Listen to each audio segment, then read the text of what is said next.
Richard Beasley was born in 1960 in Ohio. His childhood was unstable. As he got older, Beasley started breaking into buildings. He was sent to prison for several years. After his release in 2004, he returned to Ohio. He called himself a street preacher. He ran a house for people coming out of jail or battling addiction. He said he wanted to help. But behind the scenes, something else was going on. In 2011, Beasley teamed up with a 16-year-old named Brogan Rafferty. Together they set a trap.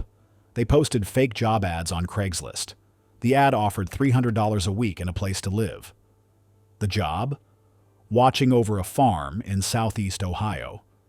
For struggling men with no family, it sounded like a chance to start over. But it was a setup. 3 men who answered the ad never came back. A fourth, 49-year-old Scott Davis from South Carolina, showed up too. As he walked past Beasley, he heard a gun click. He turned. Beasley was pointing the weapon at him. Davis knocked the gun aside and ran. He was shot in the arm but kept going. He made it into the woods and called for help. Police soon uncovered the plan. Prosecutors said Beasley targeted men who were alone, unemployed, and had no close family. He wanted to rob them and steal their identities. And he counted on no one noticing they were gone. Once Davis escaped, everything unraveled. Beasley and Rafferty were both arrested. In court, Beasley denied it all. He claimed Davis had pulled a gun on him. He said he was working with law enforcement on a motorcycle gang case, and that Davis was angry about it. But the evidence told a different story. The jury found Beasley guilty of several serious offenses: taking lives, planned theft, holding people against their will, and trying to take a life. They recommended capital punishment. The judge, who was told Beasley was 53 at the time, agreed. At sentencing, Beasley's mother spoke again about his hard childhood. She told the court that Beasley's stepfather hurt him often. She said neighbors also took advantage of him when he was young. The trauma, she said, never left him. A psychologist said Beasley suffered from depression, drinking problems, low self-esteem, and isolation, all linked to his early years. Despite these factors, the court decided his actions were too severe. Beasley did not speak at the hearing. Later, he told reporters he felt sorry for the victims' families and believed his case would be overturned. Because Rafferty was only 16 when all this happened, he could not receive the harshest sentence. He was given life in prison with no chance of early release. The next man was the trusted friend in both homes. Then came the horror. George C. Brinkman Jr. was born in 1972 in Ohio. His life was unstable. He moved often and struggled to keep steady relationships. His record showed a pattern. In 1990, he was charged with disorderly conduct. A year later, he damaged property. In 1998, he wrote fake checks. Each time, he spent time behind bars. Between jail time, he took odd jobs. He delivered phone books, built furniture, fixed cars. He rarely had his own place. He often stayed with friends just to get by. One of those friends was Suzanne Taylor. They had known each other since elementary school. Her 2 daughters, Taylor and Kylie Pfeiffer, looked up to him. They saw him as a father figure. He also had ties to Rogel Jean John and Roberta Bobby John. He had once dated their daughter and worked for Jean's business. These connections put him close. Too close. On June 10, 2017, Brinkman showed up at Suzanne Taylor's home in North Royalton, Ohio. Once inside, he forced Suzanne and her daughters into a room. He tied their wrists and ankles. That's when the situation turned. Suzanne suffered fatal injuries. Taylor Pfeiffer lost her life after being overpowered in her room. And Kylie's life was taken using a phone cord, leaving almost no chance to fight back. When it was over, he placed their bodies on Taylor's bed. He covered them with blankets. The next day, Taylor's boyfriend tried calling. No answer. He went to the house and made a horrifying discovery. He found all 3 victims and called police. Investigators found something strange. Taylor's hair had been cut. That small detail suggested Brinkman had planned this. Because of his close ties to the family, police quickly turned their attention to him. He was found at a friend's home in Brunswick. After a tense 9-hour standoff, officers arrested him. After those events, Brinkman went to Lake Township, Ohio. He was watching the Johns' house while they were on vacation. When Jean and Bobby John returned on June 11th, they argued over their dog's care. Brinkman grabbed Jean's .45 caliber handgun. He forced them into a bedroom and fired through the locked door. Jean was hit 3 times. Bobby was struck in the head and then shot twice more. Brinkman stole $140 and fled the scene. Jean John's son discovered his parents' bodies on June 12th. Brinkman was already in custody after the Brunswick standoff. During questioning, he confessed to both cases. On November 5, 2018, Brinkman pleaded guilty to the North Royalton case. On December 28, 2018, a 3-judge panel imposed capital punishment. In July 2021, the Ohio Supreme Court overturned those convictions. It said the trial court failed to inform him of his rights before taking his plea. A new trial was set. On May 31, 2023, the panel again imposed the highest penalty. In October 2019, he also pleaded guilty in the Johns case. His defense noted his troubled past and mental health struggles. Brinkman told the court he wanted the highest penalty. He said the Johns were kind people who did not deserve what happened to them. On October 4, 2019, he received the same sentence. In July 2022, the Ohio Supreme Court upheld that decision. Brinkman is now held at the Chillicothe Correctional Institution under Ohio's capital punishment roster. The date set for carrying out his sentence is September 23, 2026. The next individual pulled the trigger. But from there, the story only got darker. Quei Brian was born in 1970. By the mid-1990s, Brian had begun showing a pattern of illegal behavior. In 1995, he was found guilty of trying to rob someone. He served time and was later released on parole. But he didn't stay out of trouble for long. On June 25, 2000, Officer Wayne Leon, just 32 years old, pulled over a car at a gas station in Cleveland, Ohio. The stop took place at East 40th Street and Community College Avenue. Behind the wheel was Quei Brian. As Officer Leon approached the car, Brian stepped out. Without warning, he pulled out a weapon and fired. The officer was struck and critically wounded. He was kept on life support for 24 hours. It gave his family time to say goodbye and allowed for his organs to be donated. Brian fled the scene. A massive search began across the state. He was caught later that same day by police in Columbus. In November 2000, a jury found Brian guilty of taking Officer Leon's life. The judge gave him capital punishment. Brian admitted to the shooting. He said he acted out of fear, afraid of going back to prison for violating parole. Years later, the case would face more legal twists. In 2015, a federal judge ordered a new trial. The judge ruled that prosecutors had unfairly removed a black woman from the jury. But in 2016, the 6th U.S. Circuit Court of Appeals reversed that decision. Brian's original sentence was reinstated. More disturbing details would come to light. In the 1990s, Brian had been involved in multiple cases of non-consensual acts. In several incidents, he pretended to be a police officer to gain control over victims. DNA evidence would later link him to those crimes. In 2007, he confessed to several of them. In 2014, he was convicted for a 1994 case involving a woman he forced into a car using a sharp weapon. He was sentenced to 20 to 50 years in prison. In 2017, that was adjusted to 22 years due to changes in sentencing guidelines. As of 2025, Quei Brian is held at the Chillicothe Correctional Institution in Ohio. He is set to face the state's ultimate punishment on January 7, 2026. The next men drifted from town to town, and wherever he went, women disappeared.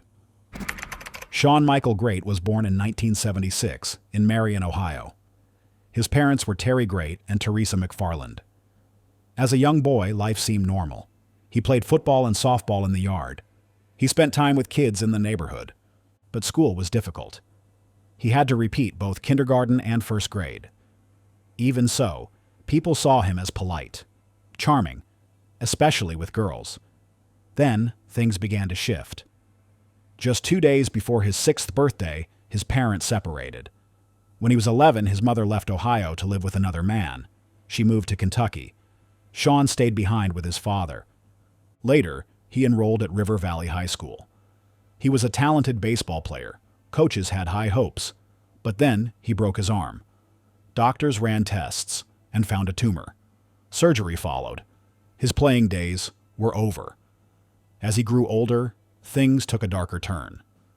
From 2006 to 2016, Shawn Great became the center of a disturbing pattern. One woman after another went missing across northern Ohio. By the time the truth came out, 5 women had lost their lives. The friendly boy from Marion had become someone no one truly saw coming. Here's the timeline of the known victims. Jane Doe, 2006. This was the first known case. Her name was never identified. Shawn said she had taken $4 from him when he went to the bathroom. After that, he ended her life by force. Rebecca Lisi, 2015. He said Rebecca also took $4 from him. He reacted by doing the same thing he had done in the previous case. At first, her passing was believed to be substance-related, but that changed after Shawn later told the truth. Stacy Stanley, 2016. She was reported missing a week before Shawn was caught. Her body was found in an empty house in Ashland. The medical team confirmed that her life had been taken by force. Elizabeth Griffith, 2016. Her body was also found in the same house as Stacy.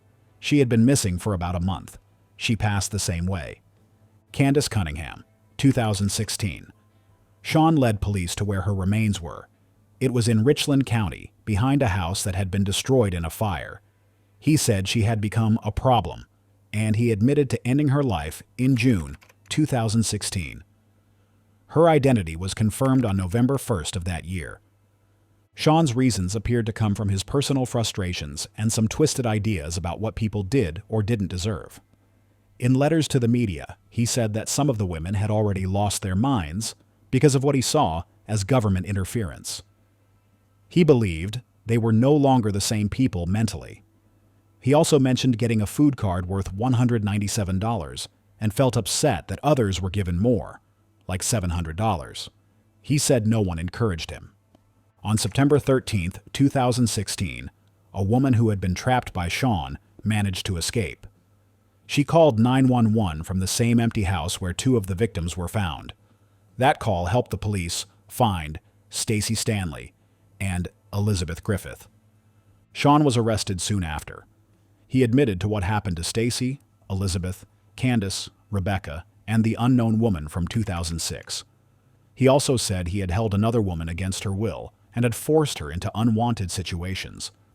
That woman was the one who escaped and led police to him. During the trial, Shawn's lawyers at first claimed he wasn't mentally fit. But after tests showed he understood what he had done, they took back that claim. Prosecutors pushed for the most serious punishment because of how extreme his actions were. On May 7, 2018, he was found guilty in Ashland County for 2 of the cases. On March 1, 2019, he admitted guilt in 2 more cases in Richland County. On September 11, 2019, he did the same in a case from Marion County. He was sentenced to capital punishment and is currently awaiting it, scheduled for 2025. During his sentencing, Shawn did show some regret. He said, "That's the most important for Elizabeth and Stacy and Jane Doe. I'm sorry for all human beings to have to hear this. If I could change it, I would. Not for me, but for you guys." Next is a shocking case of a man who preyed on a 12-year-old boy. Danny Lee Hill was born in 1967 in Warren, Ohio. He struggled in school and with friends from a young age. Teachers placed him in special education classes because he had trouble remembering things, keeping himself clean, and getting along with others. At home, he did not have steady support. Before he turned 18, he was already involved in the juvenile court system for a serious non-consensual act. On the evening of September 10, 1985, 12-year-old Raymond Fife left his house to visit a friend and then go to a Boy Scout meeting. When he did not show up, his family looked for him. About 4 hours later, his father found him behind a supermarket in a wooded area. Raymond was naked and had been beaten badly. He had burns on his face. His undergarments were tied and burned around his neck. He had suffered a non-consensual act and was left to die. Raymond passed away from his injuries 2 days later. A few days after that, Hill went to the Warren Police Department to ask about a reward for information. While talking with officers, he mentioned details that the public did not know. This made detectives suspicious. Hill came back to the station later with his uncle, who was a detective. He agreed to speak without using his right to remain silent. In a recorded statement, he said he had been there, but blamed his friend Timothy Combs for what happened. Hill faced charges for severe homicide, taking against will, serious harm, aggravated arson, and unauthorized intimate contact. In 1986, a panel of 3 judges found him guilty on every count. During sentencing, they looked at his young age, his learning challenges, and his unstable background. They decided, however, that the harm done to Raymond was too grave to excuse, and they gave Hill the final penalty. Timothy Combs was 17 when the events took place. He was also found guilty and given a life term because he was a minor at the time. Combs passed away in prison in 2018. After the U.S. Supreme Court's 2002 ruling that people with serious intellectual disabilities cannot face the final penalty, Hill filed appeals. He argued that his cognitive limitations kept him from understanding right from wrong like most adults. Over the years, different tests gave mixed results on his IQ and thinking skills. In 2020, the U.S. Sixth Circuit Court of Appeals agreed that he should not get capital punishment, noting that some experts said his moral reasoning was similar to that of a toddler. The state of Ohio challenged that decision, and in 2024, the Ohio Supreme Court agreed to review his claim of intellectual disability. As of May 2025, Nathaniel E. Hill is held at the Chillicothe Correctional Institution, in the unit for inmates awaiting a final penalty. The state set July 22, 2026, as the date to carry out his sentence, but ongoing appeals and a pause on carrying out sentences over concerns about the injection method make it unclear if that date will stand. Their relationship started with letters and ended with a bullet. Nathaniel E. Jackson was born in 1972. Not much is known about his childhood or family, but what came later showed a disturbing pattern, one built on control and manipulation. In 2001, Jackson was in prison at Lorain Correctional. While inside, he started communicating with a woman named Donna Roberts. The two had a plan, and it involved Donna's ex-husband, Robert Fingerhut. Robert had life insurance policies worth $550,000. If something happened to him, Donna would collect the money. While Jackson was still behind bars, the two traded letters. Dozens of them. They also spoke often by phone. Investigators later found they had mapped out every step, every detail. Then, Jackson was released. Donna was waiting. She picked him up. Just 2 days later, on December 11, 2001, Robert Fingerhut was found shot inside his home in Howland Township, Ohio. He didn't survive. Police found 145 letters written by Jackson and 139 by Roberts. They also had phone call recordings from the prison, where the plan had been discussed in plain detail. What started as secret letters between two people ended in a cold, calculated act. In 2002, Jackson faced charges for 2 counts of aggravated homicide, plus aggravated burglary and aggravated theft. A jury found him guilty on every count. He received the maximum penalty under Ohio law. Roberts was tried the same year, found guilty as well, and given the same penalty. Serious misconduct marred the sentencing phase. Judge John Stewart met secretly with prosecutors and even let the prosecutor draft the written opinion that sent Jackson to the most severe penalty. In 2007, the Ohio Supreme Court overturned that outcome and ordered a new hearing. When the new hearing finally happened in 2012, Judge Stewart imposed the same penalty without considering any fresh evidence that might have helped Jackson. Jackson appealed again. In March 2024, the U.S.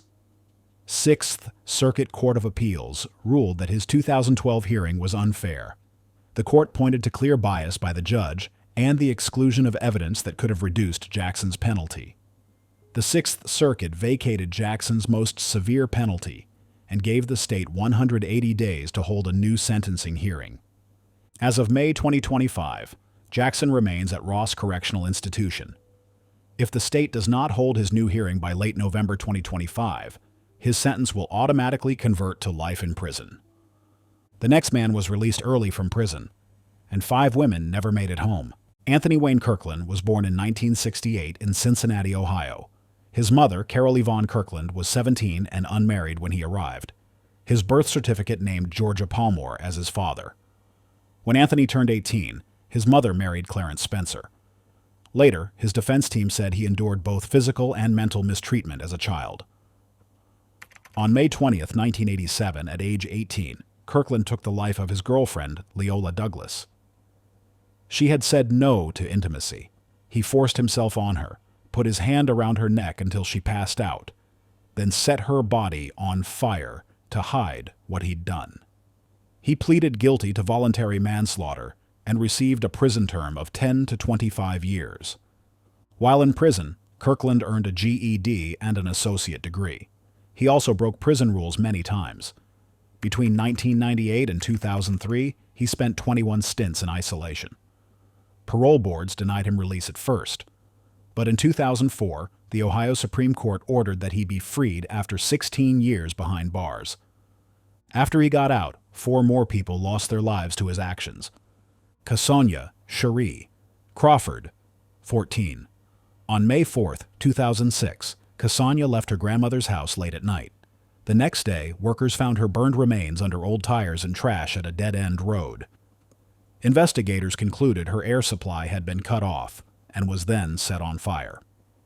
Mary Jo Newton, 45. On June 14, 2006, Mary Jo's remains were found in Avondale.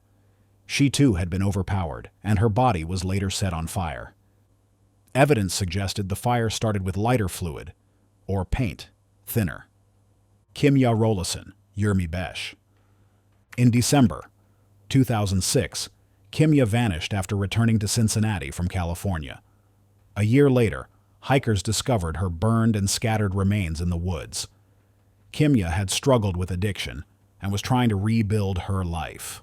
Esme Kenny, 13. On March 7, 2009, Esme went for a run near her home. Searchers found her burned body in the woods. Police spotted Kirkland nearby with her watch and music player. He later said he had forced himself on her, cut off her air supply, and burned her remains. Police arrested Kirkland on March 8, 2009, near the scene of where he took Esme's life. In an 8-hour interview, he admitted to all 4 cases. He said he used fire to purify each body. In March 2010, Kirkland pleaded guilty to the passings of Mary Jo Newton and Kimya Rollison. A jury then found him responsible for Esme Kenny and Casonia Crawford's cases and recommended the most serious sentence. On March 31, 2010, a judge agreed.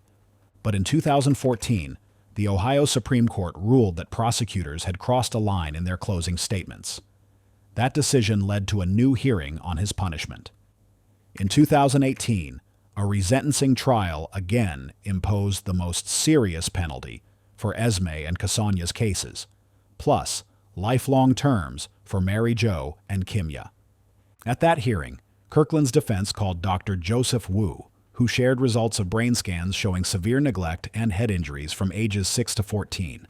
They argued these setbacks had harmed his ability to make good choices. As of May 2025, Anthony Kirkland remains under the most serious sentence at the Ohio State Penitentiary in Youngstown, Ohio. All of his appeals have been decided. The next man's childhood was brutal, but does that explain the horror police uncovered? Michael Madison was born in 1977 in East Cleveland, Ohio. His childhood was marked by harsh treatment from his mother, Diane Madison, and her partners. His father, John Baldwin, said he was not the dad and stayed out of Michael's life. At the trial, his rough upbringing was mentioned as a reason to go easy on him. His record began in the early 2000s. He was arrested for illegal substance offenses in 2000 and 2001. In 2002, he dragged a woman into a yard and tried to force intimate contact. Police arrived before he could finish. He served 4 years in prison and then had to register for that offense. Between 2012 and 2013, The remains of 3 women were discovered, all tied back to Madison. Shatisha Sheely, 28. She went missing in September 2012. In July 2013, her body was found wrapped in trash bags in a backyard. She had fatal injuries. Angela Deskins, 38. She was reported missing in June 2013. Her body was found in the basement of an empty house, also wrapped in trash bags. Her air supply was cut off with a rope or cord. Sherelda Terry, 18. She was last seen on July 10, 2013, leaving her summer job at a Cleveland elementary school. Her body was discovered in a garage behind Madison's apartment. She had been overpowered and cut in a disturbing way. All 3 women were curled up inside several layers of plastic. The way they were found shook the neighborhood. On July 19, 2013, police got a call about a bad smell from a garage behind Madison's apartment. They found Sherelda Terry there. Further searches led them to the other 2. Madison was arrested after a short standoff at his mother's house. Madison told investigators he had taken one woman's life by force and had gotten rid of the bodies. He said he could not remember how the other 2 passed, but admitted he woke up next to one of them. He was charged with taking life, holding people against their will, forcing intimate contact, and mishandling the remains. His trial started in April 2016. His defense did not deny the acts. They only asked for a lesser sentence because of his childhood. After less than a day, the jury chose the harshest penalty. On June 2, 2016, Judge Nancy R. McDonnell gave him that sentence. At sentencing, Madison smirked. Sherelda Terry's father, Van Terry, stood up and tried to rush him in anger. Court officers removed him. He faced no charges. Madison appealed his case. On July 21, 2020, the Ohio Supreme Court agreed to keep the sentence. They said the harm he caused outweighed his hard past. In March 2024, they paused his sentence until all appeals were finished. Madison's chilling calm in court raised questions about his past and his victims' families. Yet a betrayal of friendship would soon lead to another shocking case. Austin Meyers was born in 1995 in Clayton, Ohio. He grew up in a modest home. He went to Northmont High School. There he became friends with Justin Back. Their friendship changed in 2014 when something terrible happened. On January 28, 2014, 18-year-old Justin Back was found unresponsive in his family home in Waynesville, Ohio. Meyers and Timothy Mosley were both childhood friends of Back. They planned to steal a safe from his house. Meyers' job was to distract Back while Mosley used a garrote. The garrote slipped and did not work. Mosley then struck Back 21 times with a sharp pocket weapon. After that, Meyers fired 2 shots at the body to hide what they had done. They left the scene and dumped Back's remains in a remote area. Then they burned some evidence and threw away the stolen items. Police soon arrested both Meyers and Mosley. Mosley admitted his role and was given a life term without chance of parole. Meyers faced serious felony charges. He did not stab Back himself, but he helped plan and carry out the act. On October 17, 2014, the court gave him its most severe sentence. In 2018, the Ohio Supreme Court agreed to keep that sentence in place. They pointed to how carefully the plan was made and the harm it caused. People spoke out about the different outcomes. Many felt it was unfair that Meyers got the harshest sentence while Mosley will remain in prison for life. The case sparked a debate over whether young offenders should ever face the ultimate punishment. As of 2025, Austin Meyers is still serving that maximum sentence at the Chillicothe facility in Ohio. His lawyers have filed new appeals, so his final proceedings have been put off again. The case continues to raise questions about youth sentencing and the use of the harshest penalty in the United States. Born in 1962 in Springfield, Ohio, William Kessler Lilly, later William Kessler Sapp, was the oldest of 2 sons. His early home life was unstable. After his parents divorced when he was 9, he and his brother went to live with their father and stepmother. There, both boys faced physical and emotional mistreatment. Reports from child services noted that Lilly showed deep anger toward women. That anger would show up again later in his actions. In 1981, at age 19, Lilly was arrested for harming animals. That was the first mark on his record. The next year, he moved to Jacksonville, Florida. A man named Al Sapp adopted him, and he changed his last name to Sapp. In 1988, he married a woman named Karen. They went on to have 3 children together. Despite these family changes, Sapp's harmful actions grew worse over time. On August 22, 1992, 2 young girls, 12-year-old Free Morrow and 11-year-old Martha Leach, were last seen near Schuler's Bakery in Springfield. They were best friends, walking home from the bakery. That afternoon, they met Sapp and others. The group took the girls and inflicted physical and deeply personal harm, and then took their lives. The next day, their bodies were found near a pond behind Penn Street. Investigators later identified Sapp as the leader of the group that carried out these acts. Almost a year later, on July 8, 1993, 30-year-old Belinda Faye Anderson went missing as she headed to her parents' house. Weeks later, her body was discovered under a garage in Springfield. Examiners determined she had been harmed until she was no longer alive, in September 1993. Sapp later admitted he was the one who took her life. On February 27, 1996, Sapp was arrested again after a brutal encounter with Una Timmons that left her severely injured. During that court case, detectives from Jacksonville questioned him about unsolved cases from his time there. At first, he blamed another man. Soon after, he confessed to taking the lives of Free, Martha, and Belinda. DNA tests matched his admissions and confirmed his role. His trial opened on September 13, 1999. Prosecutors showed a videotaped statement where Sapp described how he took the young girls and Ms. Anderson away, harmed them, and ended their lives. Scientific evidence tied him directly to each scene. On October 13, 1999, the court found him responsible and imposed the state's highest sentence. As of May 2025, William Kessler Sapp remains confined at Chillicothe Correctional Institution in Ohio, awaiting the outcome of ongoing appeals.